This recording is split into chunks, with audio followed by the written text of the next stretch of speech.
Hi everyone, I am Dr. Millie Kulshrestha from Erudite Chemistry, and today we are going to discuss a new topic from the chemical kinetics chapter. This chapter is all about the rate of the reaction and the factors influencing rate of reaction. तो हम already discuss कर चुके हैं what is instantaneous rate, average rate, rate law and law of mass action. Rate law is the final law which can be applied to any reaction. अब rate law क्या कहता है? Let us recall it in a single step and then we will go for the next topic, that is order of reaction. तो rate law ने हमें क्या बताया था? According to rate law, rate is directly proportional to the concentration of the reactant raised to power experimentally determined coefficients, that is alpha beta. By knowing alpha and beta, the values of alpha and beta, we can find out how much amount of reactant we have to increase the rate of the reaction to a particular extent. तो मतलब मुझे कितना इसको double करने से मुझे फ़ायदा होगा या नहीं होगा, मतलब मेरा रेट ऑफ द रिएक्शन बढ़ेगा या नहीं बढ़ेगा, और कितना उसको बढ़ाऊं कि मेरा रेट ऑफ द रिएक्शन मेरी रिक्वायरमेंट के हिसाब से हो जाए. Because we are humans and we are making reactions for the sake of our profit. And profit कैसे होगा? रिएक्शंस फास्ट होगी, जल्दी जल्दी हमें जो चाहिए वो मिलेगा. अब जल्दी कैसे करना है, कैसे इसकी रेट बढ़ानी है, वो पता चलेगा हमें अल्फा एंड बीटा से. Alpha and beta V can not change, क्योंकि ये तो every reaction has its characteristic property, यानी किसी रिएक्शन के रिएक्टेंट को चेंज करने पर, किस रिएक्टेंट को चेंज करने पर कितना इफेक्ट उसकी रेट में आएगा, वो डिटरमाइन हम नहीं कर सकते. वो कौन करेगा डिसाइड? वो रिएक्शन का करेक्टरिस्टिक प्रॉपर्टी है. तो अब हम बात करते हैं next topic, that is order of reaction. तो before solving the questions how the rate is changing with the change in the concentration, हम लोग पहले ये टॉपिक कवर करेंगे and then will go for the numerical part. तो let start with the order of reaction. बहुत simple सा topic है. तो जैसे मैंने कहा, according to rate law, alpha and beta already experimentally determined. तो what is order of reaction? Order of reaction आपका होता है, order of reaction is equal to alpha plus beta. So simple, that is alpha plus beta is order of the reaction. मतलब जो भी आप reaction में experimentally determine करते हैं, मान लीजिए कोई एक रिएक्शन है ए एंड बी, और इस रिएक्शन के लिए जब हमने एक्सपेरिमेंटली डिटरमाइन किया तो rate of the reaction was found to be like rate is equal to A raised to power 1 and B raised to power 2. अब already I have explained you this thing कि A raised to power 1 का मतलब क्या है कि A को जब मैं डबल करती हूँ तो रेट भी डबल हो जाती है. A को अगर मैं ट्रिपल करती हूँ तो rate is also tripled. A को अगर मैं 4 टाइम्स करती हूँ तो रेट इज़ ऑल्सो 4 टाइम्स. इसका मतलब it is like rate is directly proportional to A का concentration raise to power 1. This is the relation of rate with A, that is this reactant. अगर मैं B को double करती हूँ तो my reaction rate becomes 4 times. अगर B को triple करती हूँ तो माई रिएक्शन बिकम्स 9 टाइम्स. इसका मतलब है the rate of the reaction is proportional to B raise to power 2. And individually अगर हम दोनों को एक साथ लिखें तो the rate law can be expressed as this is. So for a particular reaction, इस रिएक्शन के लिए जब मैंने एक्सपेरिमेंट किया तो मुझे मिला कि मेरा rate is equal to this. Okay, अब ये क्या है आपके अल्फा की वैल्यू और बीटा की value. Now what is order of reaction for this reaction? इस रिएक्शन के लिए जिसके लिए रेट लॉ ये है, इस रिएक्शन के लिए ऑर्डर क्या हुआ? ऑर्डर हुआ अल्फा प्लस बीटा. तो alpha is 1 and beta is 2. तो दिस रिएक्शन जिसके लिए भी मेरा ये ऑर्डर आया है, जिसके लिए भी मेरा ये रेट लॉ आया है, वो reaction is third order reaction. तो what is third order reaction? Third order reaction is that alpha plus beta करके जो नंबर आता है, that is called the order of reaction. तो let me explain you what is order of reaction. What is the definition of order reaction? It is the sum of, what is this? It is the sum of exponents. What is this? It is the sum of exponents of the concentration of the reactant given in the rate law. Now we are going to see what are the different examples of different type of order reaction. Different type of order का मतलब है whether it is zero order reaction or it is first order reaction or it is second order or it is third order. Order का मतलब है alpha plus beta. तो alpha plus beta करके भी इसमें 0 आ रहा होगा, that is why it is zero order reaction. Alpha plus beta करके इसमें 1 आ रहा होगा, that is why it is first order reaction. तो zero order reaction, zero order reaction. तो let's see first example of zero order reaction. जैसे I have taken ammonia and if I break it in the presence of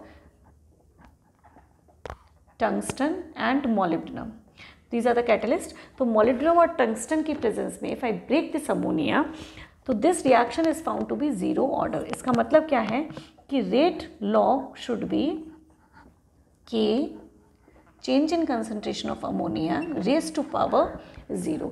Zero order reaction का मतलब है the value of experimentally determined coefficient is 0.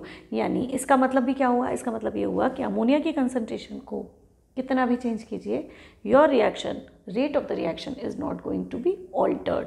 तो ये इस पे depend नहीं करती है. That is why your order is the value of alpha is 0. तो your order is zero order reaction. So this is the example of zero order reaction. Same way we have another example, and the example is 2HI, dissociation of HI into H2 plus I2. Reactant is HI. आप reactant बढ़ाते जाइए, कितना भी बढ़ाइए. जैसे stoichiometric coefficient 2 दिख रहा है तो रेस टू पावर 2 नहीं होगा इसमें. अगर मैं रेट लिखूंगी तो rate will be, it is found practically experimentally कि rate is found to be HI raise to power 0. यानी आप HI की कंसंट्रेशन को वेदर यू आर इंक्रीजिंग और डिक्रीजिंग और डबलिंग और tripling, it is not changing at all. That is why the equation comes as rate is equal to KHI raised to power 0, and just because it is 0 this reaction becomes a zero order reaction. एक और example देख लीजिए. अगर मैं reaction लिखती हूँ H2 plus Cl2 equals to HCl, इसके case में भी अगर मैं रिएक्शन का रेट लिख रही हूँ, rate is equal to K H2 raised to power 0 and Cl2 raised to power 0. मतलब आप इन दोनों में से किसी को भी कितना भी बढ़ाइए, it is not going to be altered. So these are the few examples of zero order reaction. I hope clear है. Zero order is what where the reaction is not changing with the change in concentration. Rate is not changing with the change in concentration. So these are the few example of zero order reaction. Let us take the example of first order reaction first. First order का क्या मतलब है? That reaction is directly proportional to the reactant concentration. For an example, SO2 Cl2 on breaking give you SO2 plus Cl2. अब इसके लिए rate law is found as K SO2 Cl2 raise to power 1. So this rate law में ये जो alpha है आपका या beta होता, जो भी होता, जो कोफिशिएंट है आपका, दैट इज़ 1. तो ये और कोई रिएक्टेंट तो है ही नहीं यहाँ पे. तो इस रिएक्शन के लिए your reaction is of first order. Another example of first order reaction is breaking of N2O5. So this is what? Nitrogen pentaoxide. When it breaks down, it gives you NO2 plus O2. इसे balance करेंगे तो सबसे पहले से मैं odd कर लेती हूँ, इवन कर लेती हूँ. तो दिस इज़ व्हाट? 2N2O5. ये 4 हो गया, 4 2 ज़ा 8 plus 2, okay, 4 nitrogen. This is balanced. So this reaction, for this reaction stoichiometry of N2O5 is, rate law लिखूंगी मैं, तो रेट लॉ अगर है तो this is rate law is K N2O5 raise to power alpha. अब alpha अगर ये stoichiometric coefficient होता तो यहाँ पे क्या होना चाहिए था? 2. एंड N2O5 को डबल करने पर ये रिएक्शन का रेट 4 टाइम होना चाहिए था. But it is found experimentally कि जब हम N2O5 की कंसंट्रेशन को डबल करते हैं तो रेट भी डबल होती है. जब इसे 4 टाइम्स करते हैं तो ये भी 4 टाइम्स होता है. इसका मतलब क्या हुआ कि it is directly proportional to N2O5 raise to power 1. Means this is a first order reaction example. तो स्टाइकोमेट्रिक कोफिशिएंट क्या आ रहा है, इसको बॉदर नहीं करना है. एक्सपेरिमेंटली डेटा क्या बोल रहा है, या आप सीधे सीधे आपको वो बोलेगा कि रेट लॉ इज़ दिस. तो अगर मैं इसको आपको देती हूँ ऐसा, रेट लॉ मैंने आपको दे दिया ना, तो फिर कोई कन्फ्यूजन है ही नहीं है. मतलब यही जो है वही डिसाइड करेगा whether this is going to change the rate of the reaction या इट इज़ नॉट और going to alter the rate of the reaction. ठीक है. So this is the example of first order reaction. एक और देख लेते हैं, एक और एग्जाम्पल है, that is the breaking of H2O2. ये भी फर्स्ट ऑर्डर का एग्जाम्पल है. H2O2 gives you H2O plus O2. ठीक है. तो ये रिएक्शन भी is an example of first order reaction. So these are the few examples of first order reaction. Second देखते हैं, second order reaction. Second order reaction. Second order reaction का मतलब है कि रेस टू पावर जो आ रहा है, पावर्स जो आ रही हैं टोटल मिला के, ऑर्डर जो आ रहा है वो आ रहा है 2। तो सेकंड ऑर्डर रिएक्शन का मतलब है sum of the power, sum of the exponent is 2।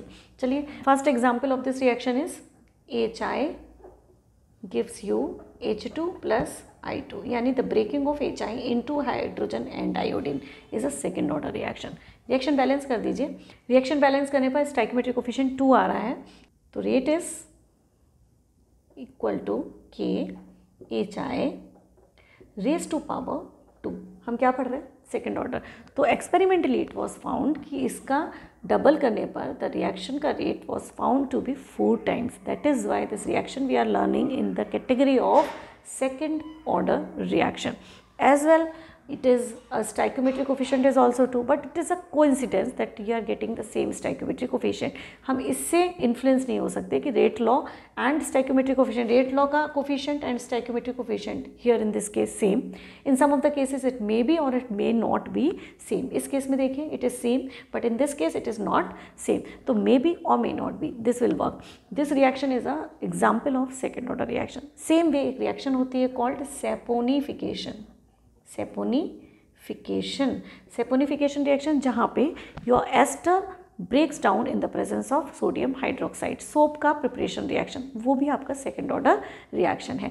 Here again I am writing down some of the examples of third order reaction also. So here we have third order reaction. Third order reaction का सबसे बढ़िया example है NO plus O2 equals to NO2. इसके अलावा NO plus Br equals NOBr। ये जो reaction है these are the example of third order reaction. Rate law क्या कहेगा उससे आपको क्लियर पता लग जाएगा। अल्फा प्लस बीटा करने वाले हैं आप, and it is all about order of reaction on the basis of what is the sum of experimentally determined coefficient we can find out what is the order of reaction। उसके लिए आपको केवल concentrate करना है what is the rate law. तो rate law expression क्या बोल रहा है उस हिसाब से आपको क्लियरली पता लग जाएगा what is the order of reaction. इसके अलावा there are certain reactions which can be fractional in order, यानी आपको केवल first 0 and first second third and 0 ही नहीं है, there your reaction can be fractional in order. So here we have some examples जहाँ पर आपका रिएक्शन का ऑर्डर फ्रैक्शनल है। फ्रैक्शनल मतलब it is not whole number. Let us see how it is possible, देखते हैं। तो here we have a reaction called H2 + Br2 equals to HBr। अब इसका मतलब है इस रिएक्शन के लिए फ्रैक्शनल ऑर्डर मिला है, इसका मतलब क्या है देखिए, the rate law is found to be this, यानी ये आपका रेट लॉ है। अब ये एक्सपेरिमेंटली डिटरमाइंड है, इसमें मैं कुछ नहीं कर सकती, no one can do anything. क्या हुआ होगा, it was found, it would have found कि अगर मैं इसको 4 टाइम्स करती हूँ तब आपका रेट 2 टाइम्स हो जाता है। Are you getting my point? When it is done 4 times, यानी रिएक्टेंट को जब हम 4 गुना बढ़ाते हैं तो आपका रेट 2 टाइम्स हो जाता है। इसका मतलब है यानी rate of the reaction is equal to bromine का concentration raise to power half. As well it is observed कि हाइड्रोजन की कंसंट्रेशन का रेट पर कोई फर्क नहीं पड़ता, आप कितना भी बढ़ाइए देयर इज़ नो डिपेंडेंस, तो it is raise to power 0। तो what is the order of reaction? Order of reaction is alpha plus beta, तो मेरा हो गया 0 + half, and this is half order reaction. Same way we have another example, that is CO plus Cl2 equals to COCl2 carbonyl chloride. Okay, इस reaction के लिए rate क्या मिला? अब इसमें मैं कुछ नहीं कर सकती हूँ, कोई भी कुछ नहीं कर सकता, रेट तो फिक्स्ड है क्योंकि वो एक्सपेरिमेंटली फाइंड आउट किया है। तो it is what it is found कि जब हम इसको डबल करते हैं तो रिएक्शन 4 टाइम्स, इसको 4 टाइम्स करते हैं तो reaction 16 times, that is alpha का वैल्यू हो गया 2। अब इसको चेक करते हैं सेम वे, जैसे यहाँ हम लोगों ने देखा था when the chlorine is done 4 times तब इसका रिएक्शन का रेट 2 टाइम्स होता है। जब इसको 16 टाइम्स करते होंगे तब इसे 4 टाइम होता होगा। इसका मतलब है it is raise to power half, and beta की वैल्यू हो गई half. Order of reaction will be determined by alpha plus beta. Order क्या हुआ? 2 + हाफ, यानी it is 2.5 order reaction. So do remember the reaction order can be 1, 2, 3, 0 or in fractions. So your reaction can be of fractional in order. This is all about order of reaction. Next video we will discuss some of the questions, the numericals related with this order of reaction As well, we will calculate the rate of the reaction depending on rate law. If you like this video, please hit the like button, share it and subscribe to my channel. Thank you very much.